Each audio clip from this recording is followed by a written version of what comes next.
In 2021, a company called Wheels Up told the world something that had never been true before.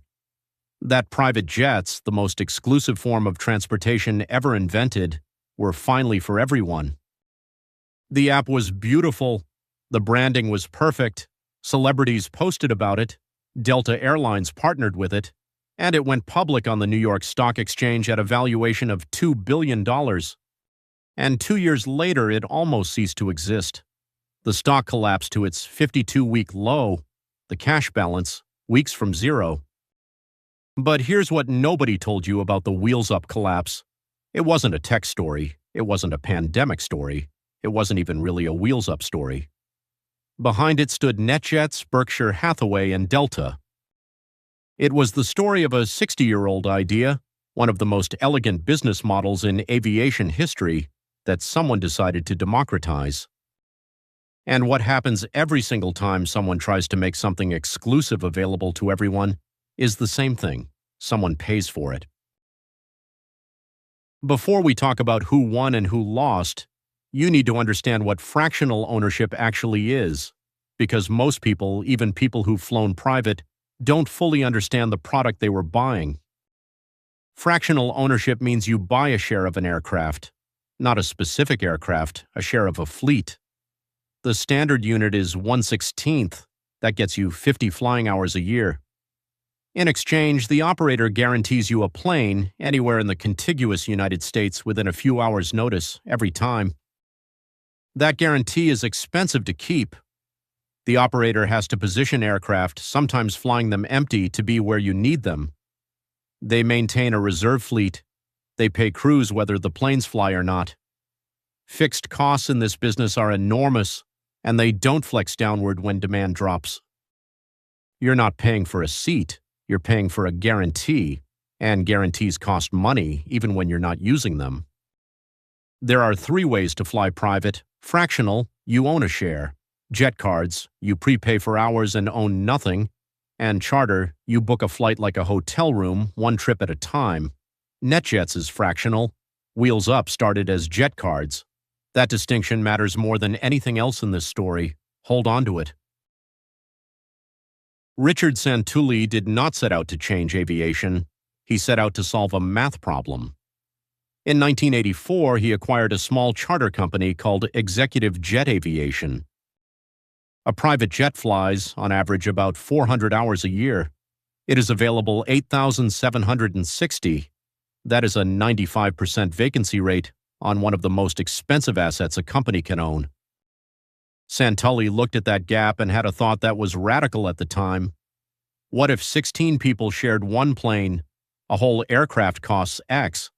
1/16th costs X divided by 16 plus fees. Utilization goes up and the cost per owner goes down. He renamed the company NetJets and spent the next decade building something that had never existed, a private aviation network. By the late 1990s, NetJets had the largest fleet of business jets in the world. It also had Warren Buffett as a customer. Buffett called his first private jet the Indefensible. Then he did what he always does when he finds a business he can't stop using. In 1998, Berkshire Hathaway bought NetJets for roughly $725 million.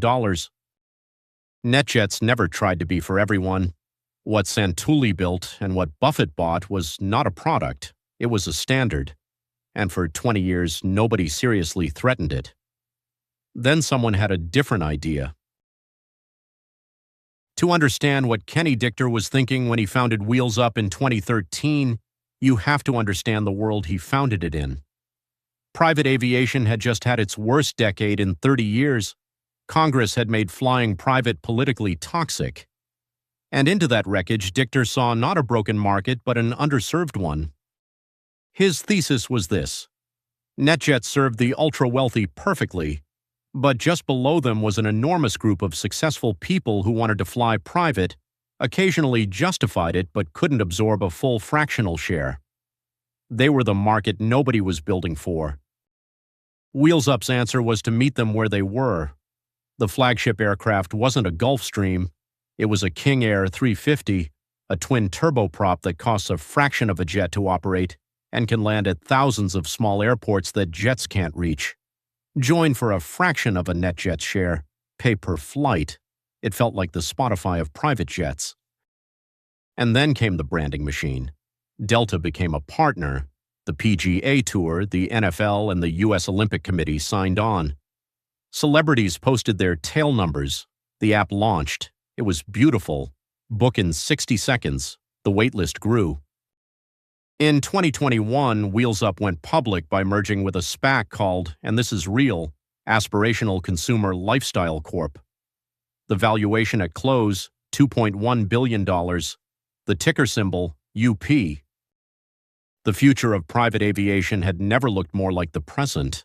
There was just one problem. The unit economics had never worked. Here is the thing about building a business on a guarantee. Revenue went up and to the right, but so did the cost of serving it. And the gap between them was not profit, it was loss, every single quarter. The guarantee doesn't care about your valuation or your celebrity partnerships or your app store rating. It cares about one thing. When the customer calls, can you put a plane in front of them? Wheels Up was growing by adding members who flew too infrequently to justify the cost of serving them. The heavy users were fine, but growth required adding thousands of lighter users, and at the prices Wheels Up charged, those were loss-making accounts dressed up as growth. COVID made it worse, the way booms always do. After March 2020, wealthy travelers fled commercial airports and flooded into private. Revenue surged, but the post-COVID bubble, like every bubble, began to deflate. By 2022, Wheels Up was losing money at a rate that could not be sustained, $100 million a quarter, then 140, then 190. The stock had fallen more than 90%, and in the summer of 2023, the auditors flagged a going concern warning. In accounting, that is the closest thing to a death notice a company can receive while still technically alive. Wheels Up had weeks of runway, and then Delta called. When Delta Airlines led a $500 million rescue of Wheels Up in the summer of 2023, most of the coverage asked the wrong question. Everyone asked, why would a commercial airline save a private jet company? The right question is, what does Delta know about its own customers? Delta's most valuable customers, the ones in the front of the plane, with lifetime status, who drive a wildly disproportionate share of revenue, a meaningful percentage of them also fly private, not instead of Delta, in addition to Delta. And when they do, they step outside the Delta ecosystem entirely.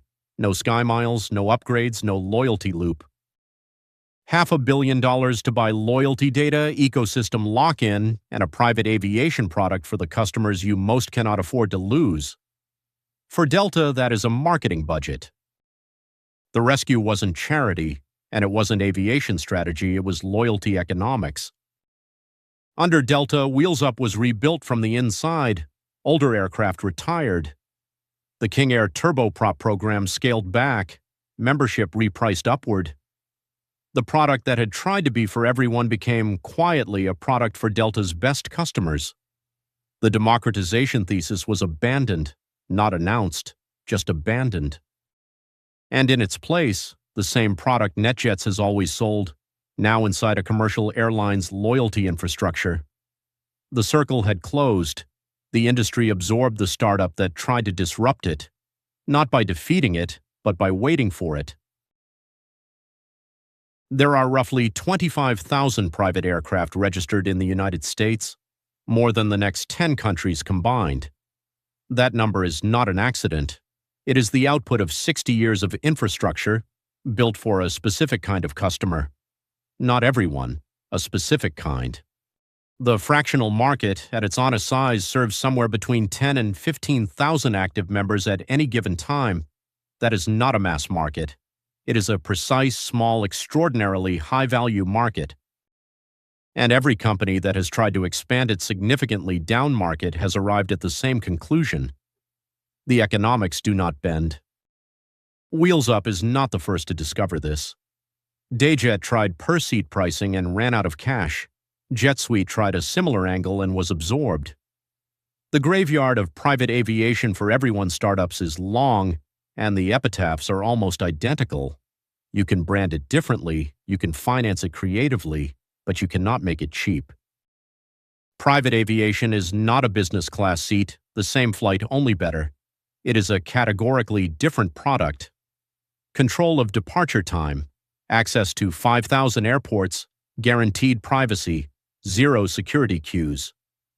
For the people who need those things, it is not extravagant, it is efficient, and they will pay what it costs. The mistake, the one that Wheels Up made, that every democratization play makes, is assuming that what looks like exclusivity is just price. Sometimes the price is the point. Wheels Up still exists.